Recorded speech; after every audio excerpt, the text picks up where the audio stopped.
Welcome to Weekday Golf. I'm Preston. I am Oliver. Hello, Oliver. Preston. We are recording today on Masters Friday, and I want you to know that you have my undivided attention. Masters.com is not on my screen. Same here. So I was thinking about this story. I've got this text thread with some of my college teammates, and we call it Amar's Best Friends. Okay. One of my friends is named Amar. When he got married a while back, we all went to the wedding, and even like leading up to the wedding, we're like, so has anyone got a chance at being the best man?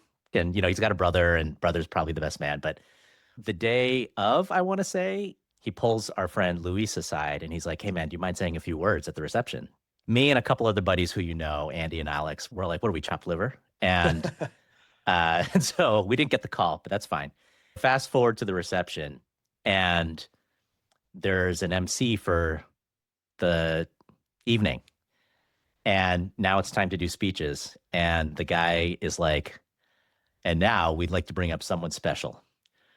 Amar's best friend, Luis. And we're sitting at the table. We're like, what? That's like, hilarious. We were not happy for Luis in the moment. Yeah. We were extremely annoyed at the man of the hour, Amar. Yeah. And to this day, we laugh about how Luis is Amar's best friend. That's hilarious. And so that is my way of introducing this topic about golf friendships today. Because, okay. We all have different kinds of friends throughout our life, right? Mm-hmm. Whatever. High school friends, college friends, work friends, and so on. And, you're kind of a different person, I guess, within these different friend groups. Some of these friends know you in different ways than others, right? For sure, yeah. And I got to thinking about the concept of golf friends, which, when I was younger, I played on the golf team in high school, but none of my close friends knew anything about that world. Like, golf was as foreign as anything could be at that time and age, right? And it's like, okay, I'm just going to disappear for a chunk of my life that's important to me that you know nothing about, and I'll spend time with these guys. And I was friends with those other guys, but not in the same way, And so I kind of wanted to tee up that topic for you, which is like, do you have an overlap of other types of friends or even real friends and golf friends? Does that hold a different place in your life? I think of it in terms of a life stage thing for me. I mean, I've got friends I've known since preschool. Then I have like high school friends who I don't see as much anymore, with one exception. And he is a golf friend, Shermanator. And so he and I used to play golf at San Jose Country Club when we were 16 years old, 15 years old. So certainly my oldest golf friend. He has the experience of knowing my dad really well and getting to play with my dad and all that kind of stuff. So there's something kind of special still when he and I get to play together. That's just kind of an old home kind of feeling, Yeah. And some of these circles overlap, but for the most part, these days, I think as you get older, your friend circles is kind of like where you're spending your time, right? Totally. And it's pretty clear, if it's not obvious to each other and to our audience, that the Olympic Club friendships have like taken up a larger portion of our current friend life, right? Yeah. Did I answer your question? Like, and I would like to know your answer to your question. Well, I mean, I have a similar thing. I have different friends from different parts of my life, right? Right. And to some extent, the friends that you grew up with, they know you the best, right? For sure. And they know things about you that you may not choose to reveal about yourself now, or to like any new group of friends you meet in adulthood. College friends hold a special place in your heart because that's at a stage when you're thinking about like, who am I and what am I going to be? And you talk about things that we probably don't talk about as much, having met each other later in life. Did you know that according to research in the field of psychology, that personality is not fully formed until you're approximately 27 years old? I did not know that, but that does not surprise me. And Yeah. everyone evolves, right? This notion of golf friendship is really interesting to me because for such a big portion of your life, for me, it's in a weird way, it's still so segmented from a big chunk of my life, right? Now it's a bigger part of my life today than it was back then. But there's something about golf that lends itself to the creation of friendships that I think is pretty unique. I agree. What do you see in that? Well, when you are as passionate about golf as we are now, you end up finding other people that share that same passion. And as a result, you can have an amazing time together without actually talking about a lot of deeply personal stuff, right? Yes, indeed. And I prefer it that way, honestly. Certainly when I'm playing golf,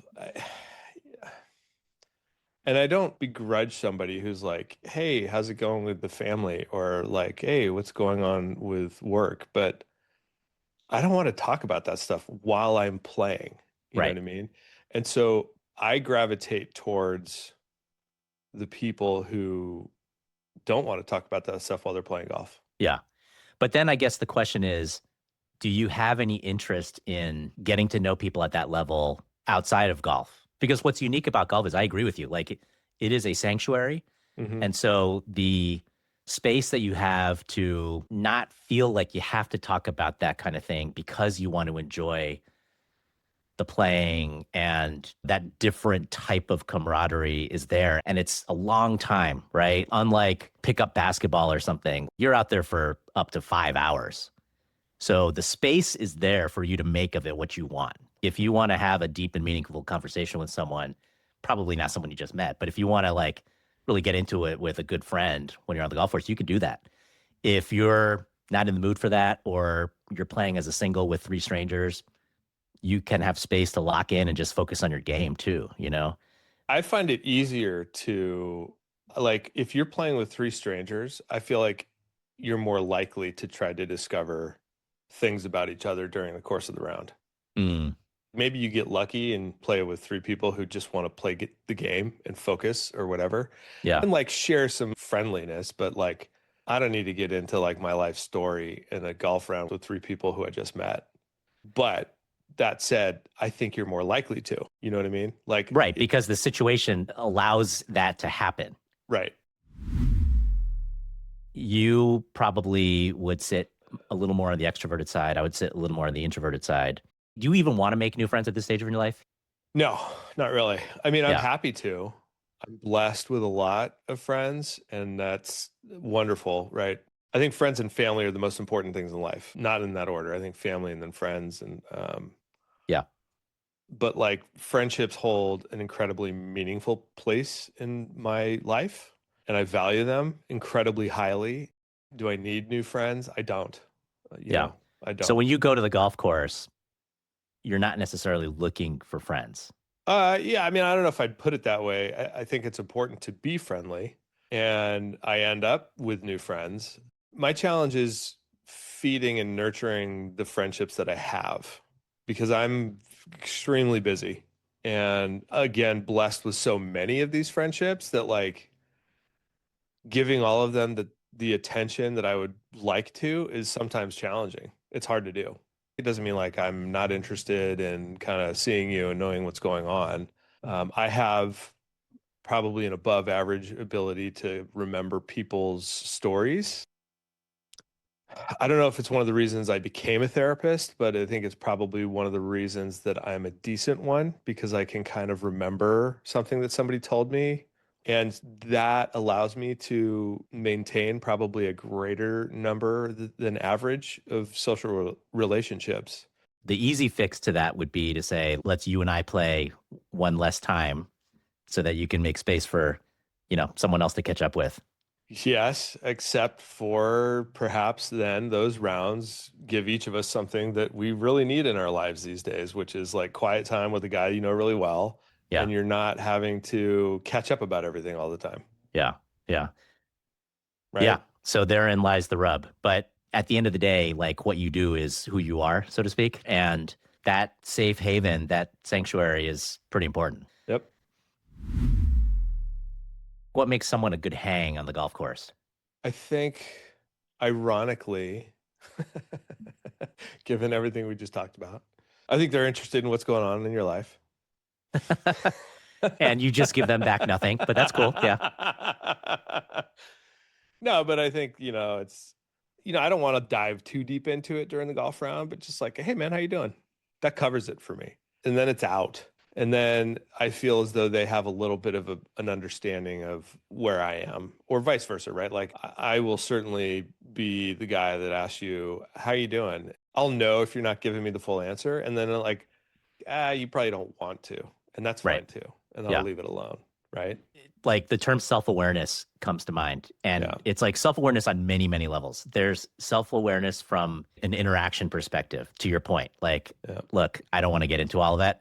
Got it. Quickly. Like, Right. you don't even have to say that. And then there's self-awareness from the playing perspective, as we know.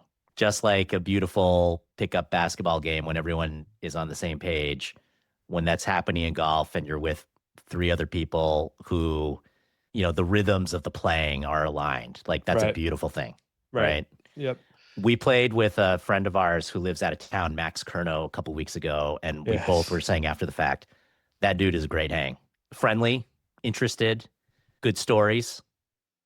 Doesn't, again, there's a self-awareness aspect where sometimes you want that person to like be the storyteller for the whole day. Sometimes it's just chiming in with the right joke or the right thing to say at the right time, and maybe Yeah. they don't talk as much. Yep. How do you feel on the topic of jokes? How do you feel about, I don't even know how to call it, but like prescribed jokes on the golf course or just in general? You know how there's those guys that have like, oh, I got one for you. And then they like go proceed to tell you this joke. And you're like, Yeah. okay, hopefully it's funny. I don't mind it. I mean, look, also depends on how well you know them, that kind of thing. Right. But like, no, I don't get it. I'm not in the least bit perturbed in any way whatsoever if someone does that. But if it doesn't land and it's obvious, it's not jiving with the group, but they keep doing it, then that's just lack of self-awareness, I right? think But the thing I don't love about those kind of, and I have a couple of these jokes that I'll break out in the right environment with the right group, but like it's sort of like where do you go from there? It's yeah, like the joke's over, you got the laugh, and then it's done. You know what I right. mean? Well, you never know, right? Like sometimes when it Yeah. ends in like that awkward silence where everyone's like, "Hey, great story," Yeah. that's actually kind of funny. And then who knows? Sometimes it leads to like an avalanche of dad jokes, which Yeah, can yeah. find value and Yeah, be yeah. good sometimes. Yeah, I don't know. yeah. Um, let me ask you Let, this. hold on. I don't think I fully answered your question. So Okay. going back to the good hang, it's somebody that's lighthearted, that is humble, self-deprecating, funny when it's, called for. They don't have to be good at golf. Yes, true. They do have to respect the norms of the game, the social norms of the game of golf, right? Like etiquette for you and me, bag placement, certainly. Uh, don't put your bag. Where should you put your bag, Oliver? The closest point towards the next tee. Exactly. Between the hole and the next tee is exactly where you should put your bag. In case you're not doing that, please listen to what Oliver just said. And pace of play. They're not dragging around the greens. They're not dragging around the course. It's like you're not good enough to take all this time. Like that kind of stuff.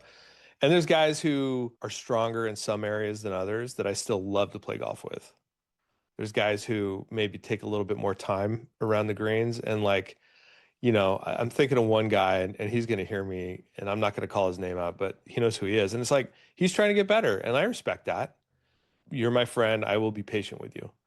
I personally don't want to, as I already mentioned, don't really want to dive into everything that's going on in my life right now. I kind of want to focus on the game because like thinking about all that other stuff will take me out of that focus a little bit. Yeah. And so somebody who really enjoys talking about what's happening in the moment for me is a good hang. And then, you get into the bar afterwards and like talk about whatever you want, you know. Yeah. Good mood, not a Debbie Downer, right? If games are being introduced, always up to play the game. But because you have so much dead time, like these micro moments of just waiting, hmm like being able, especially if you don't know everyone else, just being pleasant, engaging, and just being able to your point, follow the code of the game and how it's played. Like all Yeah. of those things make a great hang in my mind. So you're introducing an interesting concept when you're talking about how you might have this with your close group of golf buddies. Why do some people have those and why do some people not?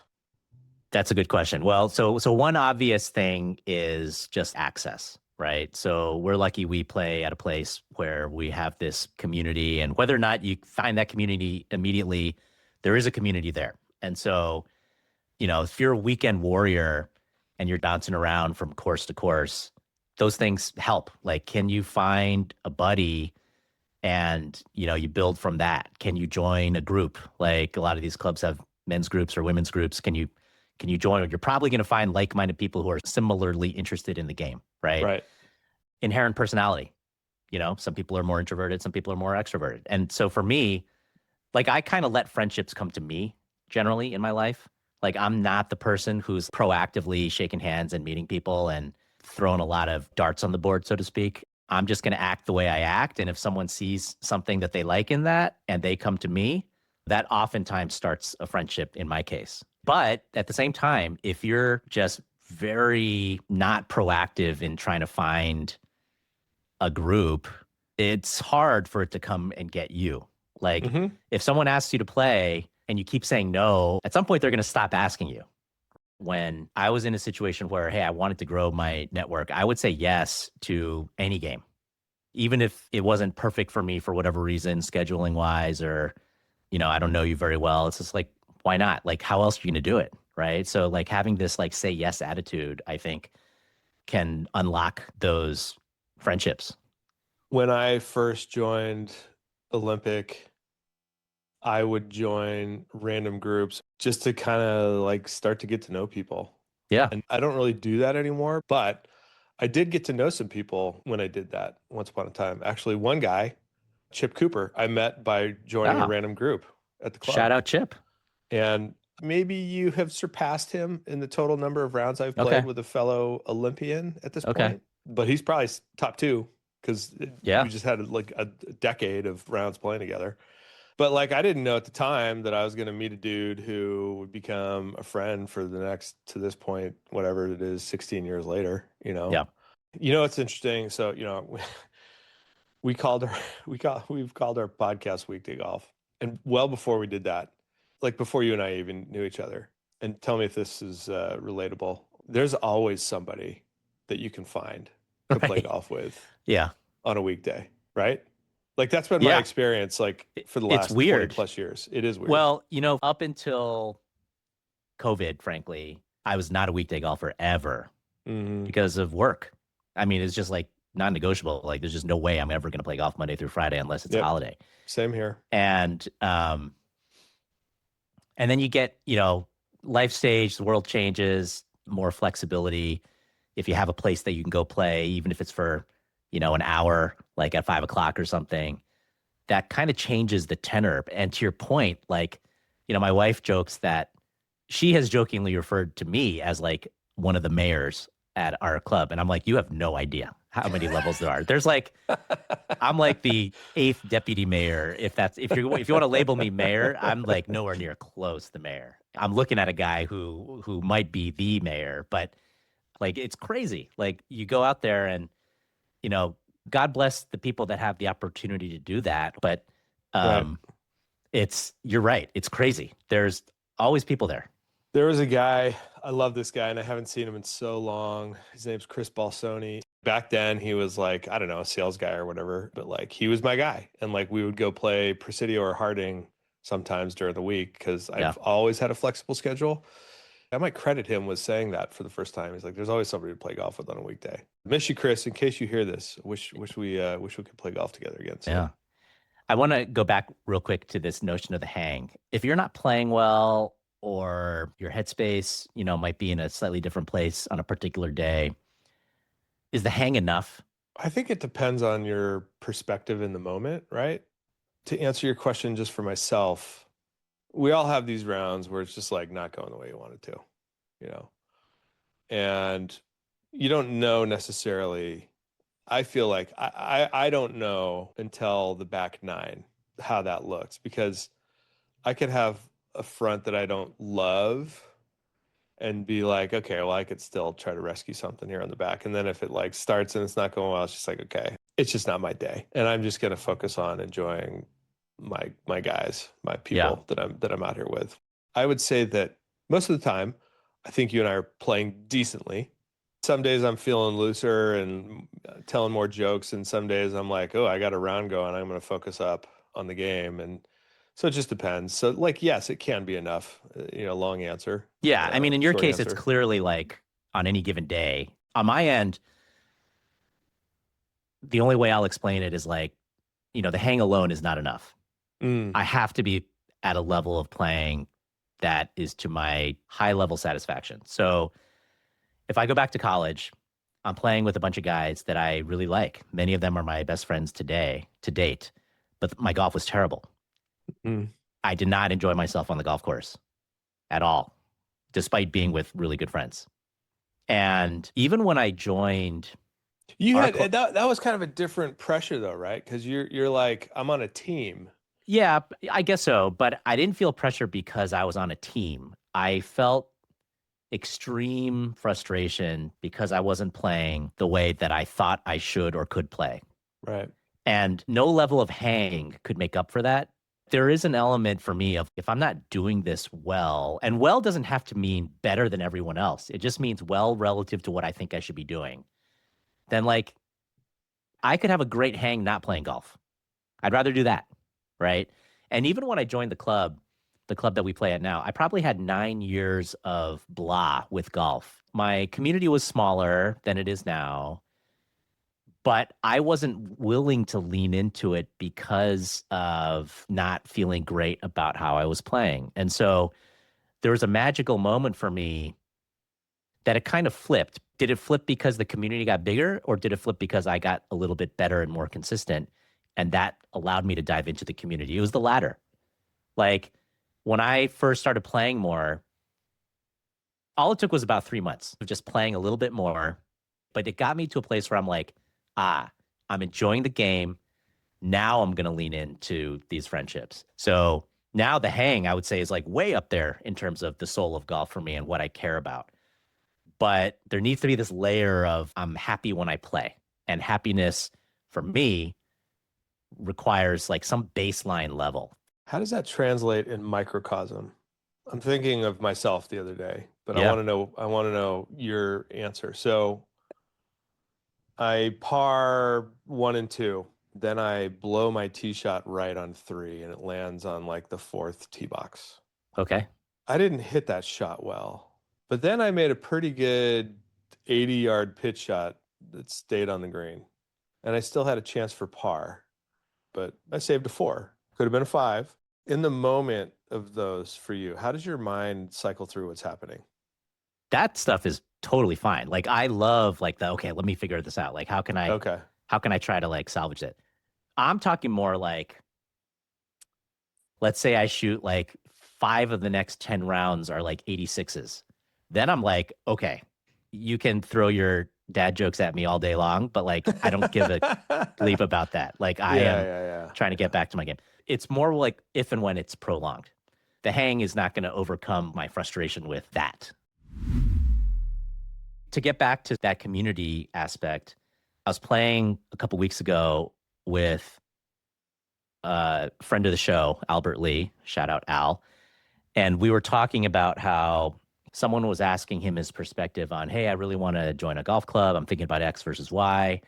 And they were kind of examining it from the perspective of buying a car or like really commoditizing it. Like, well, this one's got, a nice driving range, but that one's got the better putting green or whatever. And I think Al was saying, like, hold on, have you thought about what the communities of these places are actually like? And it struck a chord with me because, when I think about any group you want to join, whether it's, a school, like what school do you want to go to, or a job or some other organization that you're thinking about joining, like that's usually one of the first things I think about. Is this the type of community that I actually want to be at? Do you think about that at all? yeah. It's probably what I would advise somebody to think about, but you know, when I joined This is obviously a Homer show. I mean, Yeah. we're pretty big fans of the Olympic Club, and when I joined, I had no idea what the quote unquote hang was going to be like. I had Mm-hmm. no idea what the community was going to be like. Mm-hmm. I think you would agree that the average member of the Olympic Club is like pretty down to earth, easygoing, friendly. We've got 12,000 members. We have uh, membership deals for veterans, for firefighters, police officers, educators, healthcare workers, like the list goes on. And because of that, I think it is a much wider cross section of society than your average private club. I would agree with that for sure. And I love kind of all these things about it that really jive with who I am as a person. Do you disagree? Do you have, like, what do you think? Very lucky. Like I said before, when I joined, I didn't feel like I had a hang or a community just yet, even though clearly there was a big one that was built in right there. And for me, I had this thing where my golf play was hindering my ability to sort of lean in and wrap my arms around this community. But once I did, here's things that I love about the community and how it enhances my sense of friendship is there's always games to be had. I remember very vividly, right when the course was opening up post COVID, there was like a big sense of momentum to do that more and more. And that's where I sort of fell in love with the community. It was like, oh, we've got like 16, 20, 24 people playing together. We were hanging out afterwards, telling stories about the rounds, meeting new people. All that stuff was amazing. That structure, right? And I know a lot of clubs actually have this too, which is like, oh, we've always got this standing thing. Anyone can show up on Sunday at 10 a.m. and participate in these games, men's leagues, these women's leagues that they, have those set up. I think those help a lot. The post round hang, I think, is second to none with us. Like there's just people always there. And the more time you spend, the more you're going to get out of it. And when you have that, that's a welcoming thing. That's what I would look for if I'm trying to find a good hang in a good community. And that just adds a layer to this notion of friendship that just makes the golf that much better.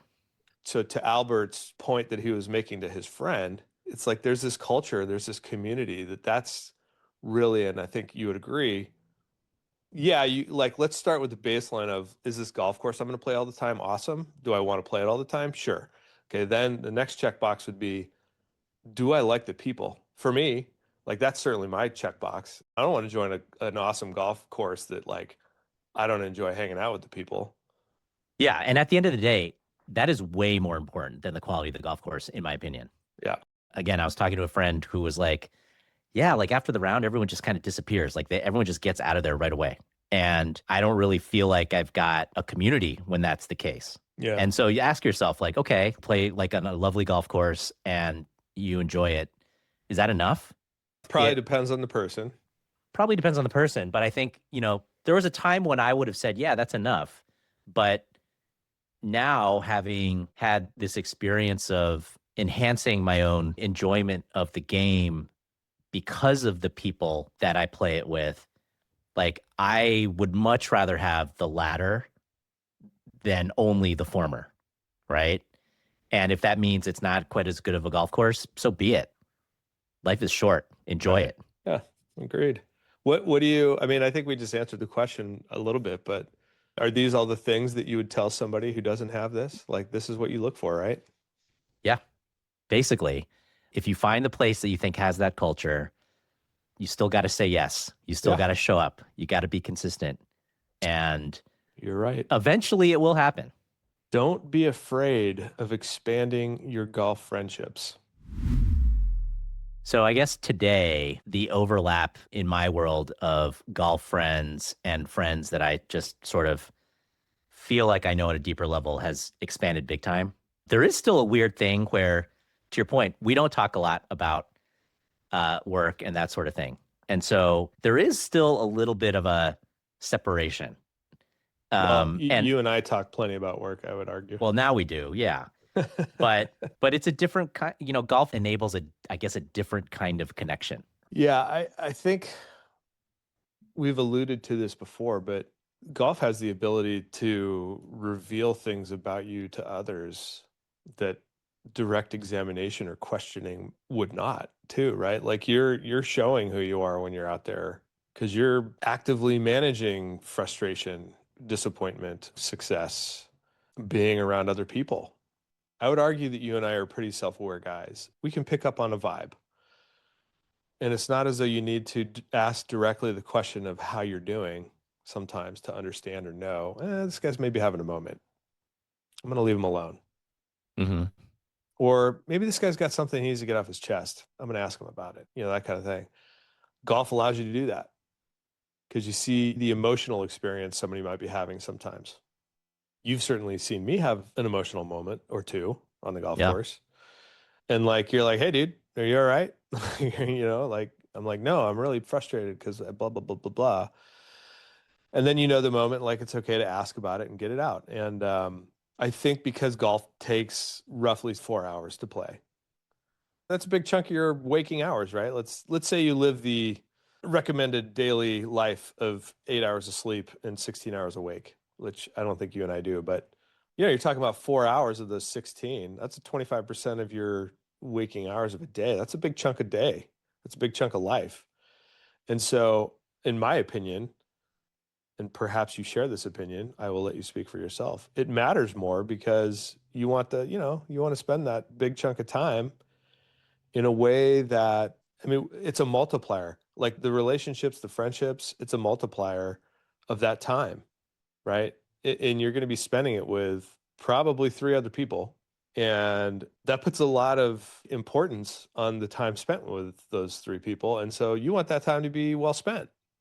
Yeah. And if you're anything like me, you want to be doing it with people that you enjoy to be around, right? And so I think it's kind of like it's an elevated experience of others, and it also puts an elevated importance on the time and the people that you spend it with. Yeah. Let me ask you this question. So I'm going to assume that, say, with your college buddies that you're still very close to, they, along with folks like Sherman, probably know you better than anyone else. I think that that's probably true. How would you compare a day on the course with them versus a day on the course with your golf friends today?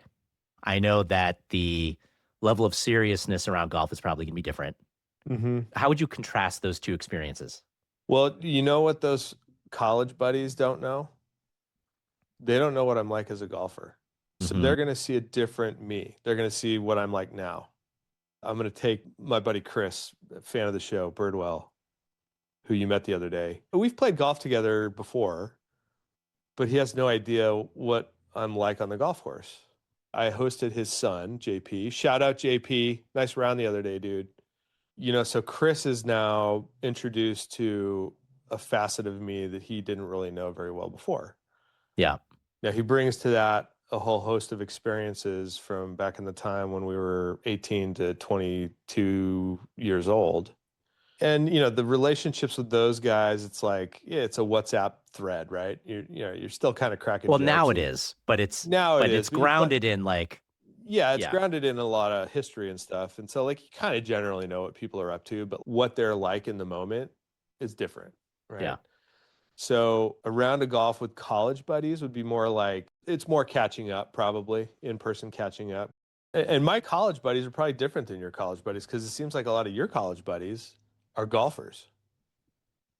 Yeah, but I guess, where I'm going with that is like my best high school friends, for example, that I'm closer to than, almost anyone else. They're not golfers. So I don't share that experience with them, right? And I'm just coming to realize how special it is when you can combine the passion that one has for the game with a level of friend that is equally high, Hmm. right? Yeah. And that just takes it to a different level. When's the last time you spent 4 hours with a non-golf friend? Like that doesn't happen anymore in this day and age for us. Much less frequently. It's kind of funny when we've joked numerous times before about coming home from the round and my wife, who also has a very strong memory of people. She's like, oh, how's so and so's wife and that thing that they were up to. Didn't talk about that. Don't know. And No but that clue. doesn't make the time less meaningful, right? Hmm. And it's just that cocktail of wanting to be there with the same level of interest, but also being able to experience a level of camaraderie that doesn't require you to talk about like your innermost insecurities or Yeah, life goals, you know? right. So like I can hop on the phone with my buddy from high school and just get into this really deep conversation about stuff that I never talk about on the golf course, really. And that's a Right. different type of friendship. Sure. But the more you can have both of them together with golf, which we agree, I think is so unique to cultivating those friendships, that's just what makes it next level. And that to me is like big time soul of golf stuff. Totally agree. And I feel lucky and blessed to have all of my friendships, but in particular, especially after our review today, I feel very lucky to have all of the golf friendships that I do. 100%. 100%. Good talk, buddy. Thank you. Next up, we talk with Marissa Marr, Stanford golfer, elite amateur, and someone who's built a really interesting relationship with the game after deciding not to go pro. It's a conversation about competition, identity, and what golf looks like when it's no longer your career, but still a big part of your life. Next week on Weekday Golf. Weekday Golf is produced by Armageddon Partners, LLC.